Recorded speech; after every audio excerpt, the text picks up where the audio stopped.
Alright guys, today I'm going to be talking about BandFuse Rock Legends. It's a video game that allows you to connect a real guitar, a real bass, or a USB microphone to sing along with.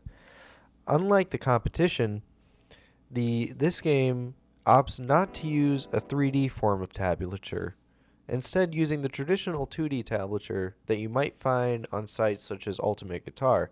This should feel instantly more readable and familiar to the average guitarist, while at the same time being friendly to newcomers.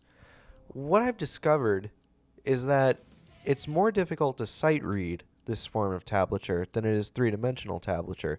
With three-dimensional tablature, we're giving the kind of positioning in order to know where we're supposed to go.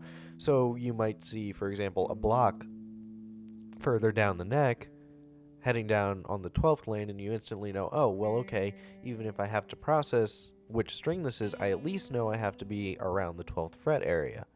For 2D tablature, this presents more of a problem because not only might it scroll a little bit faster, especially on the harder songs such as Hangar 18, but it also, you don't get that position benefit. So let's take a look at the tablature. You'll notice that while the notes are colored, they don't represent strings. For example, you'll see green and red on the same string. That's because these colors instead represent the fingering positions that you're supposed to use. Green is your index finger, red is your middle finger, your ring finger represents yellow, and the pinky represents blue. Your thumb actually also represents orange, even though it's never seen in this song. So, if you'd like a piece of fun trivia, that's actually the same coloring schematic that Guitar Hero and Rock Band used, just now it's turned into a tablature form. So this song's pretty easy to sight read. I'm not sight reading it, I again learned it through Rocksmith, but it's one of the easier songs to kind of just pick up and play. I think the hardest song that I was able to sight read and play pretty well was Devour by Shinedown, so it does get tricky. So let's take a look at some modes other than just playing a song. These are the legends that are included with the game. You get Alex, you get Bootsy, George Lynch, Mike Ness, and it's nice to see them in the game. It's pretty cool to see these people that are so passionate about their instrument and music that they're willing to appear in a video game to teach people. But I find them useless.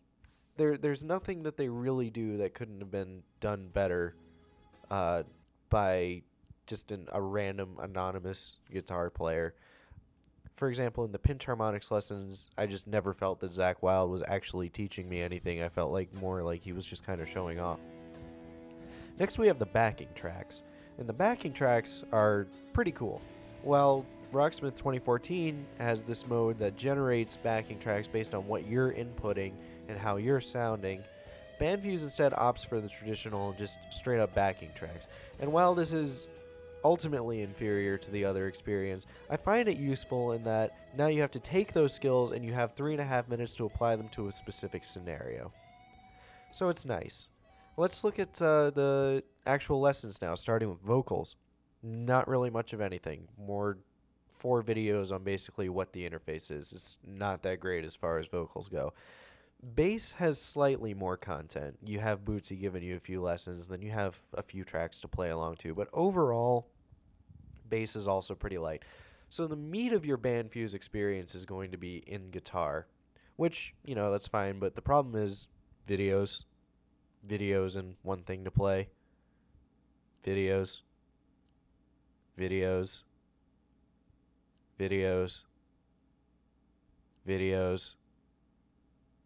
Backing tracks. Now, I don't really have a problem with the backing tracks, but I do have a problem with the videos. And I think back to when I was learning guitar, and I just don't think that it's particularly useful to just watch a video. You really need the interactivity. And so we'll go to the Lick Lab, and I'll show you a few of the interactive lessons. Here they're denoted by the glowing gold guitar icons. But the Lick Lab is just confusing. For example, if the game knows that I'm on guitar, why is it showing me guitar and bass? It's just all these blocks start to become really cluttered, difficult to find your way around. But let's look at the C example for, you get note for note, which is it stops on every note and lets you play it, 60% speed, 75, 90, 100, 110, which is very useful because it makes playing at 100% seem easier. and then 5 times at 100% speed. And if you complete all these, it counts the lesson or the song as 100% learned or complete. So this is an example of just playing the C major chord. Now, some of these videos by the legends do have accompanying tracks, and those are useful, and I like those. But the problem is that most of them don't, and a lot of these lessons are just like that C major lesson, where you just go in and you kind of play it. And so you have this kind of disconnect between learning from people and then having to go and find your own way into the practice tracks and learning them. So that needs to be improved a little bit. But the Lick Lab on songs is pretty cool. As you can see, even Cult of Personality, a song that I'm not particularly great at in any form, but I'm going to demo anyway, just divided into so many sections that you should be able to get it pretty well if you put enough time into it. So I'm going to take the first solo at 60% just to demonstrate. And the songs sound kind of bad at 60%, but once you bump it up, it sounds good. And at full speed, which most players will be playing anyway, it sounds good. So it's not really a knock, it's just kind of a little, oh man, can I stop playing at 60% now kind of thing. And the Lick Lab will push you to go faster, to get better, so you can reach 90% speed, 100% speed. And when you hit 110% speed, you want to nail it just so you can get out of there. You can go back to 100% speed. Now, while the Lick Lab is useful for nailing these really tough solos and all that, it's kind of like Rock Band 3, where you had Train a Song and you had Practice Song. Train a Song let you learn, the sections everyone knows, the solos, all that. But if you wanted to learn the other parts that aren't in the trainer or the Lick Lab, you had to go to Practice Mode. And here, getting to Practice Mode is kind of annoying. If you're in Lick Lab or Quick Play, you got to back out. You got to go to Practice Mode, and then you got to find the song again because it doesn't remember your position in the track list. And you have to, and then you get to the Select a Section menu. Notably, in Practice Mode, you don't get the option between guitar and bass. So in Practice Mode, you select a section, a speed, note for note, which negates speed. You can loop it, and you can turn the metronome on. So for the sake of demonstration, I'm going to choose the chorus of You Oughta Know, which isn't in the Lick Lab. So when I first played the song, I had to kind of get the chorus on my own, which it's not that hard. It's just a few chords. But, for a beginning intermediate player, that might throw them off, and it might be kind of discouraging. I know for me it was in Rock Band 3 when I was learning. I would nail a section in the trainer, and I'd go out, and I'd feel really good, and then I'd go play the song, and there was a bunch of stuff I didn't know, and, back to grinding practice. So the menu design here is a little wonky. It should at least be like Rock Band 3, where you can go practice or to the trainer at the same time. So next on the docket is the tour mode. And it's the first music game that I've never wanted to play tour mode. In the earlier Guitar Hero games, you played tour mode to unlock songs and guitars. In Rock Band, you played it to earn fans so you could get managers and get money so you could buy clothing. In the later Guitar Hero games, you got these fun little challenges. Here, you can make money, you can earn fans, and then you can spend that money on more venues. And as good as the track list is, it feels very harmonicsy. Lots of classic rock, some modern rock, Faith No More, only one or two indie tracks. It's a very good set list. But I don't want to go and play that in a bunch of tours when I can just go to Quick Play and get literally almost the exact same effect. One of the cool things about BandFuse is when you're done with a song, you can record your playback. Rocksmith 1 played back your playback, but you couldn't record it. And Rocksmith 2014 did away with that altogether. So recording your playback is a pretty great option. So now we're in the quick rig, and as you can see, I'm scrolling through all the tunings that you can get to. You can't do anything like A445 or something like that, but there's a really nice range of tunings available here. And while the on-disc really only scratches probably a few of these, maybe 5, DLC certainly has a lot more options now. And then now we're going to the amps and pedals. And disclaimer, I think the game sounds pretty good, especially when it's ducking you. And there's a few instances, for example, in Here Comes Your Man, I think it's kind of difficult to hear you. In some other songs, it sounds just off enough so to where you notice, but you don't really care. The problem is there's only, to my count, 10 amps. That's not a ton. And then, you can't really mess with the cabinets or anything. And there's only 8 pedals. So while that gives you a good variety of sound, and it'll cover a lot of songs. If you get something like Knights of Sidonia or something in BandFuse, it's going to sound not that great unless they add more pedals. And it's entirely possible that they could, and I don't see a reason why they couldn't. But I remember Rocksmith trying this with a heavy metal pack or something like that, and I assume it just didn't sell at all because we never saw more of it. So next we have the difficulties. And I have to talk about the difficulties because it's extremely important for a beginner to know that on levels 1 through 4, you do not get to play the solos. In every other music game, Guitar Hero, Rock Band, Rock Revolution, Power Gig, Rocksmith 2014, they've lowered the difficulty of the solos so that you can play them. In Rock Band 3 on Pro Guitar, they lowered the difficulty of the solos so that you could play them. They do not do that in BandFuse. If you are a beginner, you will not get to play the solos until you are playing on the real difficulty, which is a big problem. If I was a beginner and I was playing BandFuse, I would not be happy. I would probably feel very discouraged. It's a goal to work towards, but then once you're on level 5, you basically have to relearn the entire song. It's kind of irritating, and I can't see many beginners liking it. It's just... kind of mind-boggling. If I were to ask for one thing to be fixed permanently, it would probably be that.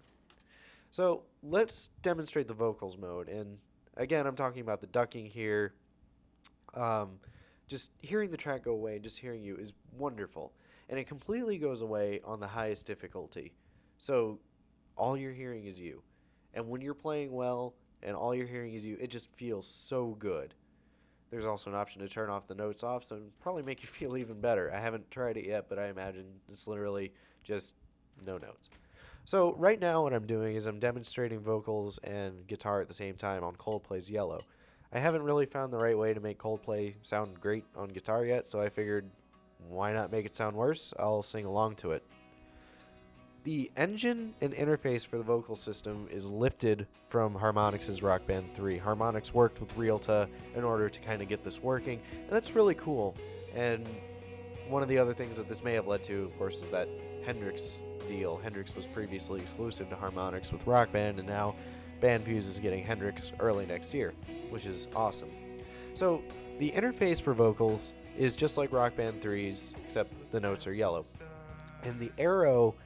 In Rock Band, you have an arrow, and you can kind of see it just passed, that points on the notes. Here in BandFuse, you have kind of an octave range where you have a line at the top and an arrow at the bottom. And what happens is the arrow represents the correct octave. So you can see I'm hitting all the notes with the line, but I'm not hitting it in the right octave, which is cool. And I think that's something a lot of Rock Band people really wanted out of Pro Mode on Rock Band 3. So even though you can sing in a different octave, it encourages you to sing in the right octave.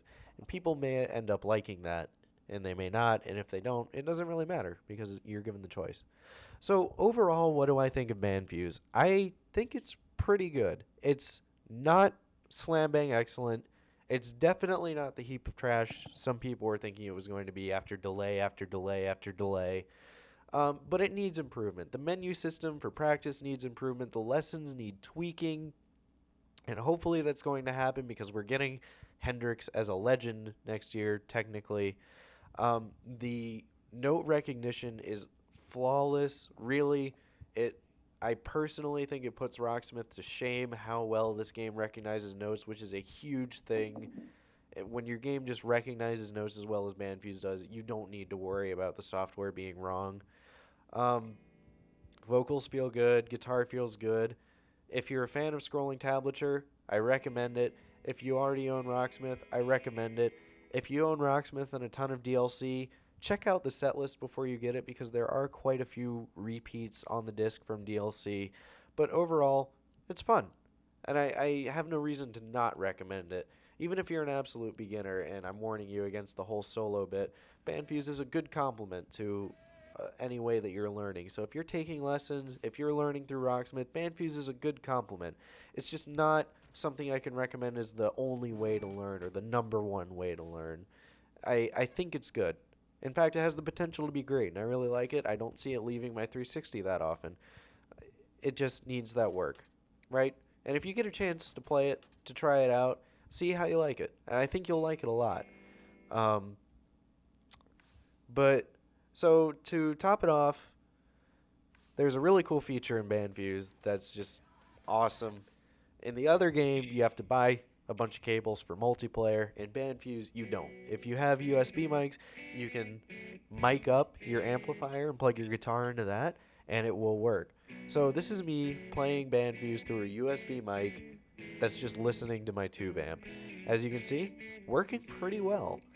Sound quality is a little worse because it is a USB microphone, but it's a neat feature, and I like it a lot. I think that it'll really help with multiplayer. You know, I'm having a few friends over this weekend. I only have one BandFuse cable, but I have 3 or 4 Guitar Hero Rock Band mics. Just gonna mic up to 2 amps, have one person play the bass, another person on vocals. It's really cheap 4-way multiplayer. It's a great feature, and something that I'm really glad to see added. So BandFuse, summation, a lot of fun. Do recommend it. Give it a whirl. Not for everyone, but I think you'll enjoy it.